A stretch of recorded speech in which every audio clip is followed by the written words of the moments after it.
Huawei has confirmed that its spring product launch event will take place on March 23 in China, including the Huawei Enjoy 90 Pro Max and the Huawei Enjoy 90 Plus. The Huawei Enjoy 90 Pro Max images shared in promotional material reveal that the phone will feature a narrow bezel display with a centrally placed punch-hole camera.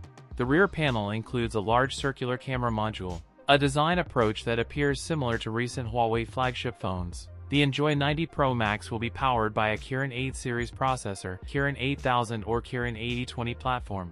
Include 8GB paired with 128GB, 256GB, and 512GB options. The display is expected to be a 6.84-inch 1.5K OLED LTPS panel. The phone uses a large 8,500 mAh capacity for even larger power backup. That's it for today's video. If you enjoyed it, don't forget to like, comment, and subscribe for more content. Thanks for watching, and I'll see you in the next one.